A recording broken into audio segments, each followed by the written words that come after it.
Salut à tous. Alors, nous espérons que tout s'est bien passé dans la première vidéo avec les fonctions somme, somme-ci, somme-ci ensemble, imbéci ensemble et bien d'autres. Dans cette capsule, c'est-à-dire la deuxième capsule, nous allons voir ici d'autres fonctions, à savoir la fonction si, la fonction et, la fonction ou, la fonction si et, la fonction si ou, la fonction rang, la fonction texte et enfin la fonction concaténaire.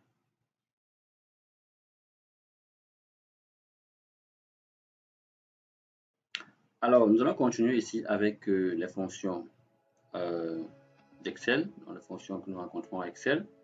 Nous allons voir ici la fonction si, mais avant de commencer avec la fonction si, nous allons aussi vous montrer quelques petites astuces qui pourront vous servir dans le traitement de vos données. Vous voyez ici, nous aimerons faire le cumul par exemple de montants TTC à ce niveau. Tout simplement, qu'est-ce que je vais faire? Je prends la plage, ok, je viens tout juste là, puisqu'il y a analyse rapide, je clique dessus, dans Toto, je choisis somme, là, je clique ici à côté, je veux plutôt avoir le cumul, vous voyez qu'automatiquement j'ai les montants qui s'affichent à droite des montants TTC, là il m'affiche plutôt le cumul de mes TTC. Là je peux cliquer sur les résultats et là je peux saisir cumul, ok, voilà. N'oubliez pas que nous sommes en train de travailler dans le fichier de la première capsule. Donc, vous devez ici conserver ce fichier jusqu'à la fin, puisque nous allons travailler ici en fonction des capsules, c'est-à-dire il y aura des thématiques par capsule et nous travaillerons dans le même fichier jusqu'à la fin. Donc, ici, vous voyez que là, nous avons le cumul des montants TTC. Donc, voilà comment j'ai pu avoir mon cumul automatiquement. Ou encore, je peux appliquer la fonction somme, c'est-à-dire égal somme, tout simplement. Je vais prendre la cellule, la première cellule du montant TTC, ok. Je vais figer cette cellule, d'accord. Je fige cette cellule en appuyant la touche F4 ou la touche FN F4 sur votre clavier. Je vais taper deux points, je clique sur la même cellule en question, je ferme la parenthèse, je tape entrée et j'incrémente ici jusqu'en bas. Il me ressort le même résultat que le résultat précédent sur le cumul des montants. Donc voilà comment utiliser la fonction somme pour calculer le cumul des montants ou encore comment avoir le cumul de montants automatiquement. Pour la plage, ici, Toto, Toto, la somme, la résultat, j'ai le même montant cumulé. Alors, nous allons commencer avec la fonction, c'est juste en parenthèse, nous allons commencer avec la fonction si, mais avant de commencer la fonction si, vous allez juste saisir juste à côté du montant, juste à côté de la colonne TTC, les saisir remarque, puisqu'on va appliquer la fonction si, on va saisir ici remarque, voilà. Donc, là, on va appliquer les bordures. Donc, pour ne plus refaire le même parcours, c'est-à-dire prendre la plage, on est dans l'onglet accueil, dans le groupe police, venir ici et choisir toutes les bordures, ok. Je vais juste prendre un petit raccourci, je vais prendre un petit raccourci, je fais un clic droit dans n'importe quelle cellule, puisqu'il y a déjà les cellules qui ont déjà des bordures, je fais un clic droit, je choisis mon pinceau, ok, je reproduis la mise en forme, je choisis cela, je prends d'ici de remarque jusqu'ici en bas. Vous voyez que là automatiquement j'ai mes différentes bordures qui s'affichent automatiquement. Alors, maintenant, je vais commencer à la fonction si. Donc, on va s'appliquer sur le montant TTC. Donc, tout simplement dit que si la valeur TTC est inférieure à 300, on a une mauvaise performance. Dans le cas contraire, on a une bonne performance. Donc, le seuil ici, c'est 300.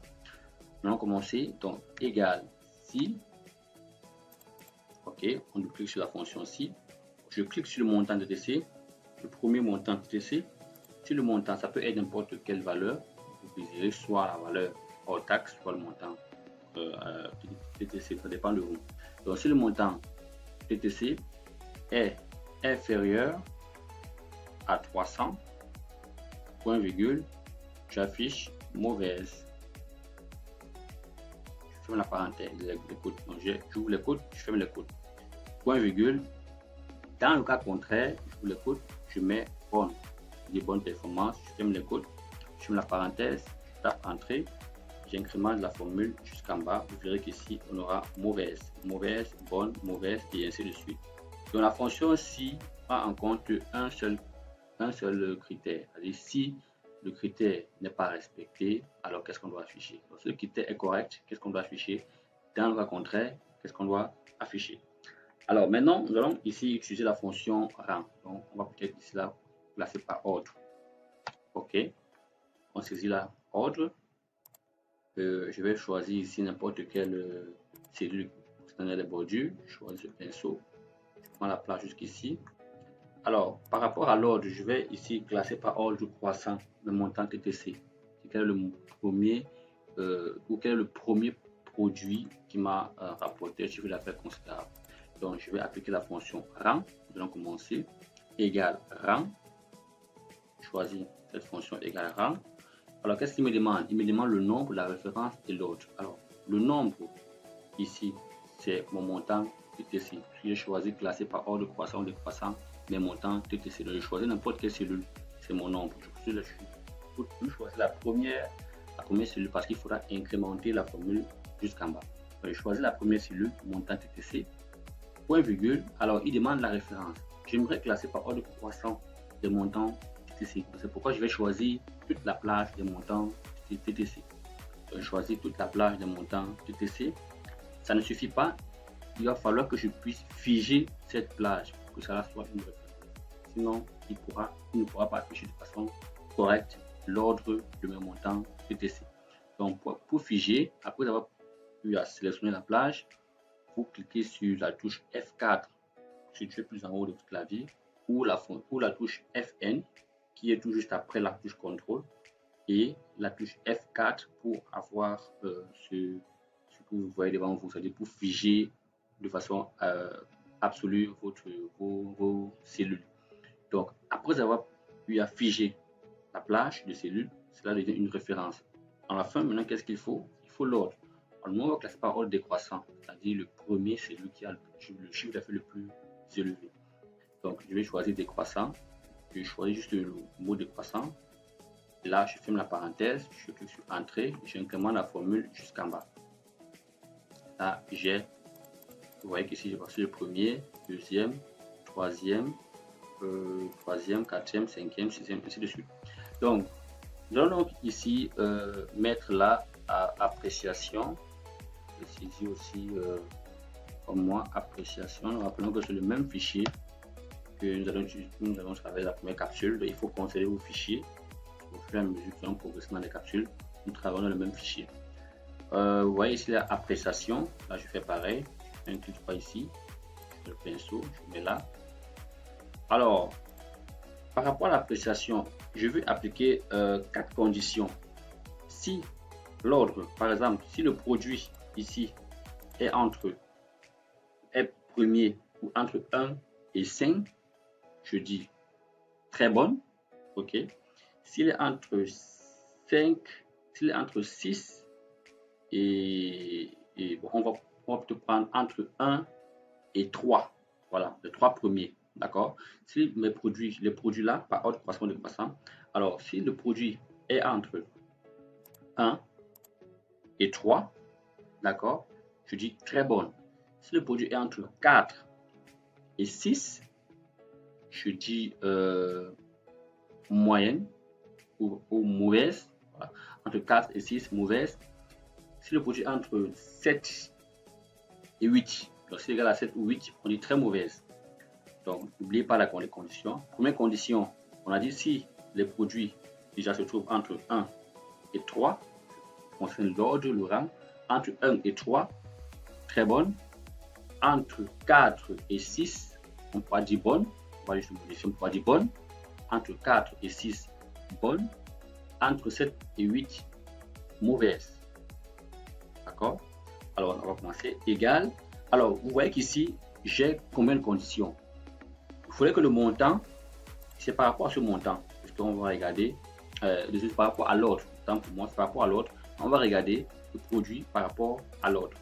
Donc, regardez ici, on a dit si l'ordre déjà est entre 1 et 3, on dira Très bon. Donc, il faudrait que l'ordre soit inférieur à 1, supérieur à 1 et inférieur à 3. On voit que j'ai deux conditions. Inférieur est supérieur à 1 et inférieur à 3. Voilà deux conditions. Les deux autres conditions, il faudrait que le produit soit supérieur à 4 et supérieur à 4, oui, et inférieur à 6. Très bien. Supérieur à 4 et inférieur à 6. Voilà encore deux autres conditions. Il faudrait que le produit soit supérieur à 7 ou égal à 7 et inférieur ou égal à 8. Et voici encore deux autres conditions. Ça fait 6 conditions en tout. Alors, pour pouvoir utiliser ces 6 conditions, je dois faire appel à la fonction si et. Alors, avant de commencer cette fonction, nous allons voir d'abord la fonction et, la fonction ou. Okay, avant d'utiliser la fonction si et, pour que vous puissiez bien comprendre le principe. Revenons ici. Pour comprendre la fonction et, commençons par la fonction et égale. Je veux dire, c'est juste entre parenthèses, je reviens juste sur d'autres fonctions parce que pour mieux comprendre la fonction si et, pouvoir exécuter la requête, il faut d'abord mieux comprendre la fonction et, la fonction ou, et ensuite utiliser la fonction si et. Donc la fonction et a besoin de deux conditions ou plus parce qu'on peut faire et on peut incrémenter, on peut ajouter les fonctions à l'intérieur, sauf encore à ce niveau. Donc la fonction et a besoin de deux conditions. Je vais dire que si la cellule qui est ici, si sa valeur est supérieure à 5, première condition, point virgule, je ne sais pas quelle valeur je trouve à l'intérieur. Si la valeur est égale à 5, deuxième condition, donc si c'est supérieur à 5, c'est égal à 5, deuxième condition, qu'est-ce qu'il va me retourner? Alors, réellement ici, lorsque une des conditions est fausse, il mettra faux. Mais si les deux conditions sont vraies, il mettra vrai. Est-ce que vous comprenez? La fonction et est un peu trop stricte. C'est-à-dire qu'elle regarde les deux conditions. S'il y a une seule condition qui n'est pas respectée, elle met faux automatiquement. Donc, vous voyez qu'ici, elle a mis faux parce que la valeur qui ici n'est pas supérieure à 5, c'est égal à 5. Or, si je viens juste ici, je change ça, je dis égal à 5 toujours. Si la première condition est égale à 5, la deuxième condition est égale à 5, il mettra vrai parce que les deux conditions sont correctes. Donc voilà à quoi renvoie la fonction et. Soit faux, soit vrai. Vrai dans la mesure où les deux conditions sont correctes. Faux dans la mesure où il y a une condition qui n'est pas correcte. Par contre, la fonction ou, c'est l'opposé.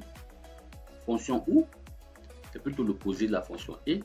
La fonction ou, s'il y a une seule condition qui est correcte, elle va afficher le mot vrai. Donc, je vais choisir ici toujours la même cellule, d'accord, supérieur à 5, point virgule, même cellule, est égal à 5, je fais la parenthèse, elle me retourne la valeur vrai, le mot vrai. Donc, elle se rend compte que la cellule qui est ici, la valeur qui est à l'intérieur n'est pas supérieure à 5, mais elle est égale à 5, donc c'est pourquoi elle est vraie. Donc, s'il y a une seule condition qui est vraie, elle affiche vrai. Okay?